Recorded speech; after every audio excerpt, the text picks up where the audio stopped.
Hey, what's up, you guys? It's me, Keke Palmer, and I'm about to have an amazing conversation with my older sister, Loreal Palmer, about her new memoir, Keep Living. So I haven't caught up with her in a while. Loreal, are you there? I'm here. Congrats on the book, Keep Living. It speaks to everything we've always heard both mom and grandma say. When anything's hard happening, we always say, keep living, just keep living. Sisters sitting down to talk life, I remember it very vividly. love, I was angry. and horror movies. Yeah, nah. We love horror films. If you could rewrite any classic horror film and cast me in it, which one would it be? Now, you make sure you answer that same question in the comments. Now, here it is. You have to rewrite a classic horror movie, or let's just say any movie, and put Keke Palmer in it. What movie would it be? Oh my gosh. If I could Oh, this is tough because Girl, it better be the one that you know I want. I'm like, wait, which one do you want? Well, okay. So You know which one I would be perfect in. You know, girl, you know it. Not which one I love to watch, which one I would be the perfect scream queen. sweet baby Jesus. The two that come to mind that I'm just like, you would eat this up is I Know What You Did Last Summer. What are you waiting for, huh? What What are you waiting for? And then also, I mean, if we're redoing this, like you would eat up Sidney Prescott in Scream. Not in my movie. Okay, so the first one that I was thinking was Sidney Prescott, but then I'm like, that Scream has been just drilled and drilled and drilled. Yeah. And most of the horror movies have been drilled, but like it's currently getting drilled. But I would definitely, like a full like retelling would eat down. However, I also agree with you, I Know What You Did Last Summer, because that one hasn't been, it hasn't been overdone. It's still kind Let me know in the comments. Do you think that those two roles would be great for Keke Palmer, or can you see her doing something just a little bit different? of like living in its heyday. So that would be amazing. But the other one that I was gonna say was, I mean, come on now, who doesn't want to be Jamie Lee Curtis? Who doesn't want to be Jamie Lee? A part of me thought that, but then I was trying to think of ones that you've seen, and I was like, I don't know how many times I've seen her watch Halloween, so that might not be on her radar. I just want to be Jamie Lee because she's been killing him all her life. Okay? From the time she was 17, 18, up until literally 50, and Josh Hartnett was her damn child. Like, I just love that. Like, remember when Josh Hartnett was her son in that one? So that's one of my favorite ones, that love Halloween it. H2O. And then also, the most recent one, there was a showdown between her and Michael, and they're like in their 60s, and this was like the best showdown that I have ever seen. They were really going, like, when I tell you I was satisfied in the theater, I was satisfied. Loreal, I'm so proud of you in this memoir. So how therapeutic was it when you started writing this book? It was so extremely therapeutic because a lot of these moments, I never went through them. I went around them. I'm very good at going around things. So when it came time to relay these memories and these moments, it kind of forced me to go through them in a way that I had never gone through them before. Like some of these chapters, I remember as I was writing them, it's gonna sound so dramatic, but like tears were falling down my I face get it. as I was writing them because I'm like, oh, you made it. ARGILACIOUS.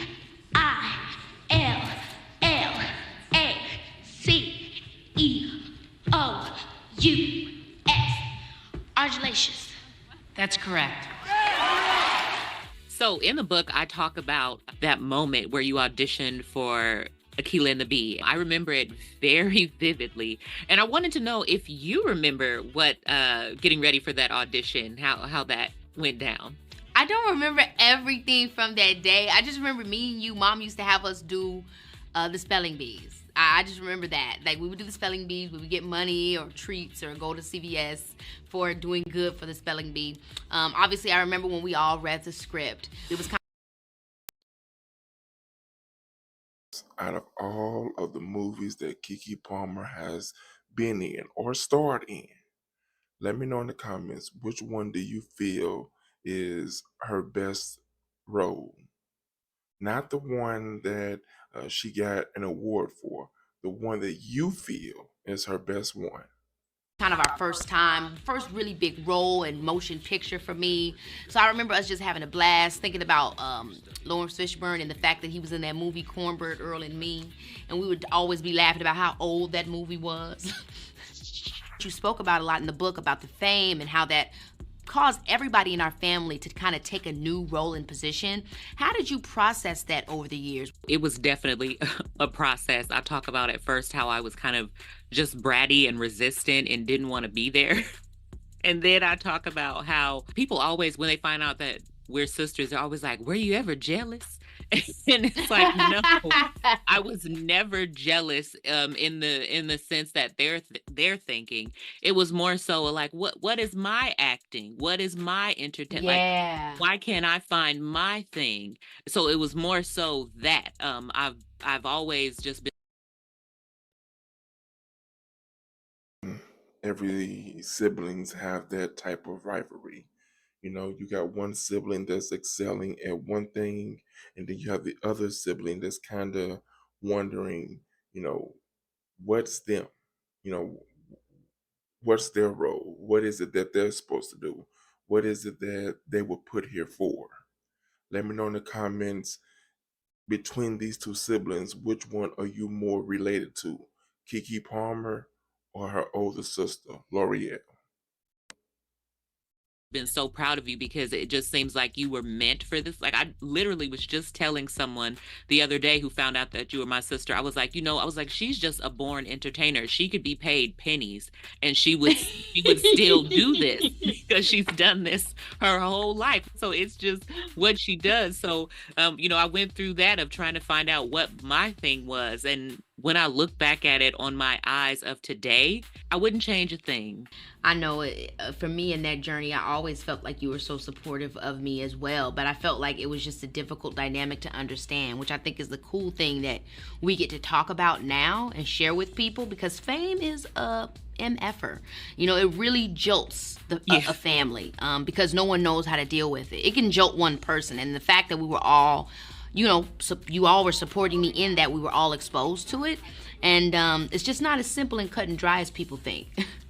No, not at all. It's just like you said, it's this jolt, and it has the ability to tear people apart. But I mean, Yes.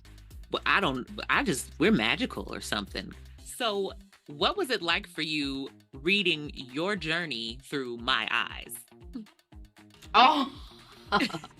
Well, we've talked about it a lot. And I think I'm always astonished by all the love and the compassion that you show, because when I sometimes look at things from my siblings' eyes, and obviously you especially, because of all the things that you sacrificed for me to do what I did, I used to struggle with so much guilt, because I felt like, dang, like all this focus and all this stuff, that even though it's become, and it always was, a family thing and a family business and an opportunity for us all to kind of use this one gateway, it didn't always feel that way to us all. It was very much so, okay, this is Keke and we're doing everything for Keke and everything's Keke, Keke, Keke. But really the Keke Palmer brand is something that has helped propel us all in different areas. So it's like, that's great, but it still seemed so one person focused.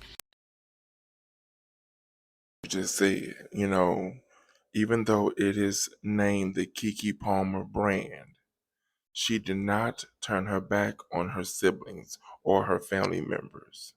Let me know in the comments, do you think that you would be the type of person that will take your brand and turn your backs on your family members and friends, or will you involve them? And it took me a lot of years to kind of get through even some of that with myself and feeling, responsible for everyone. And so when I hear your telling of it, it really is like, wow, that's just the narrative that I've been telling myself, because that's actually not, and then you're telling yourself a whole nother narrative, and we both just killing ourselves with our narratives.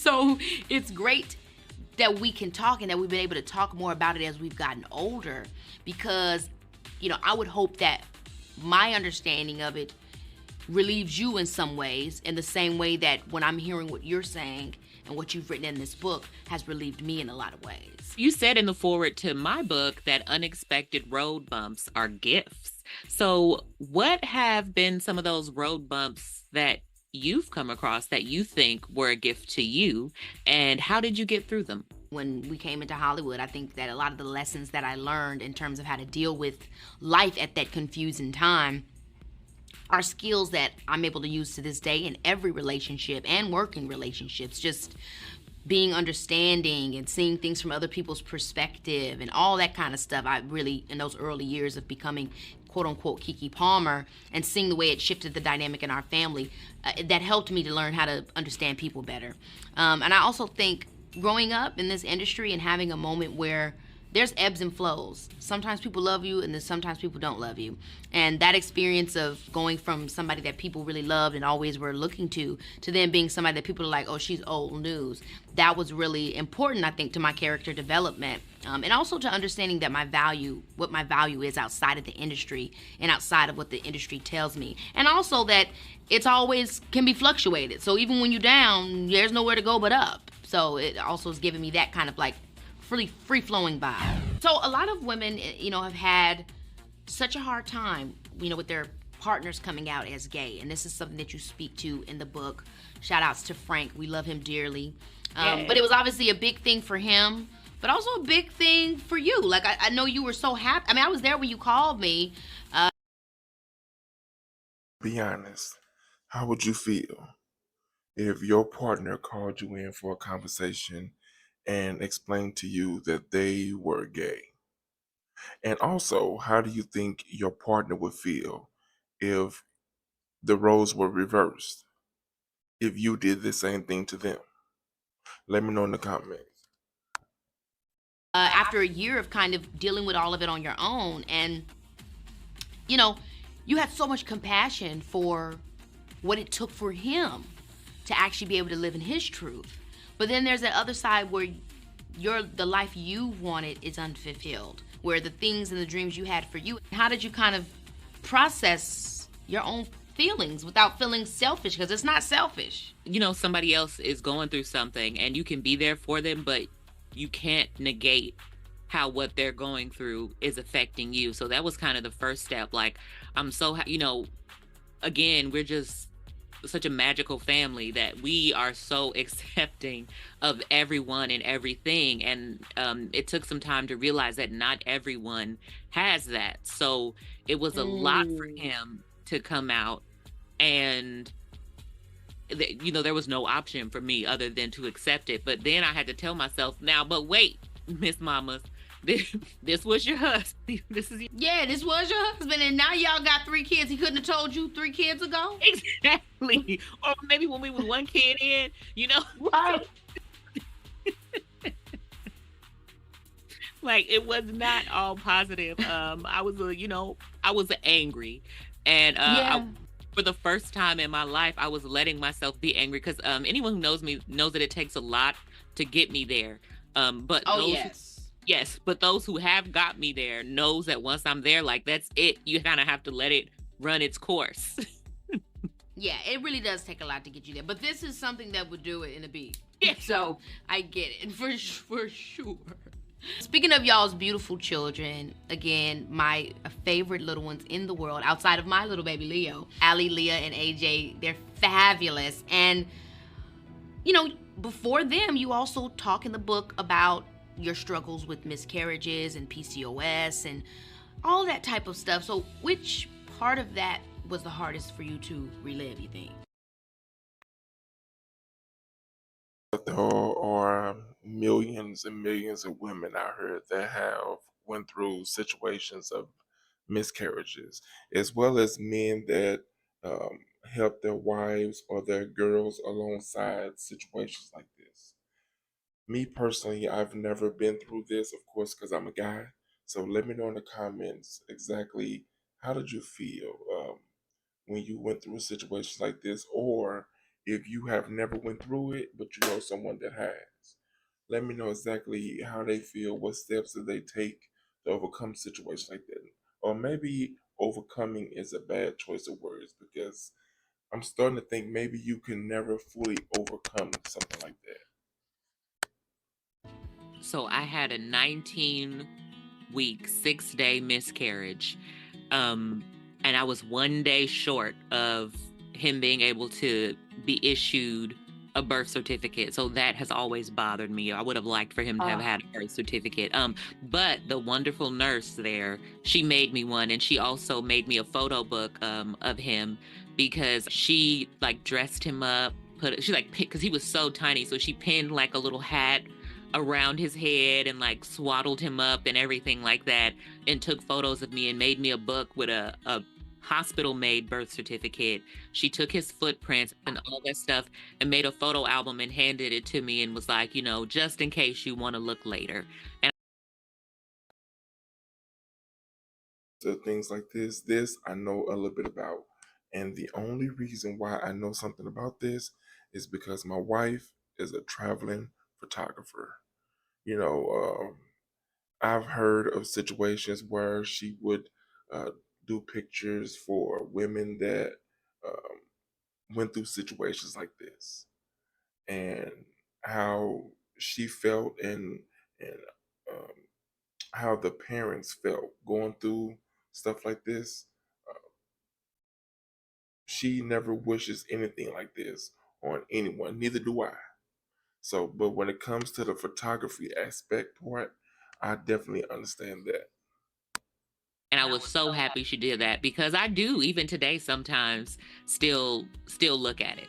But reliving that moment was probably the hardest, because it came after a time where I had such early miscarriages. But now this was, Yeah. a pregnancy where I thought I was in the safe zone, and then this happened.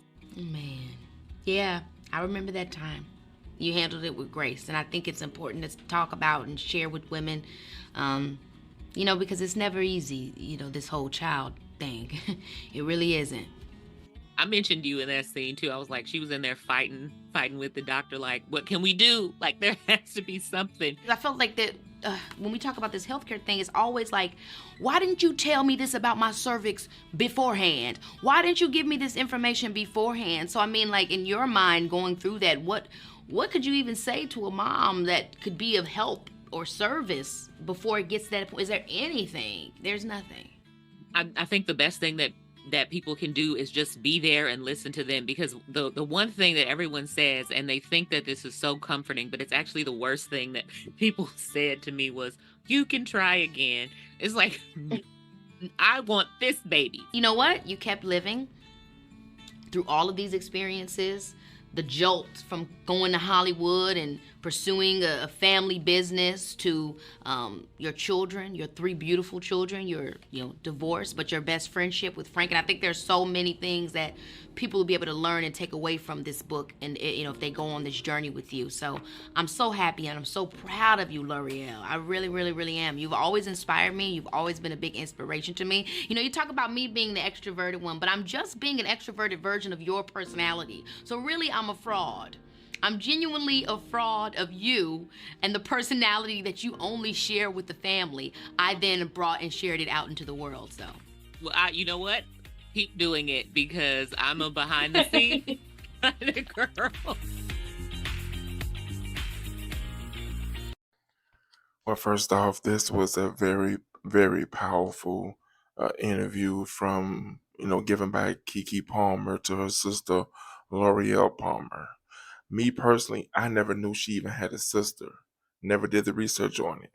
But I will make sure, if the book is on Amazon, I will put it in the description box below. But it will be an affiliate, just so you all know. Let me know what you think about this video in the comments. Let's have a discussion.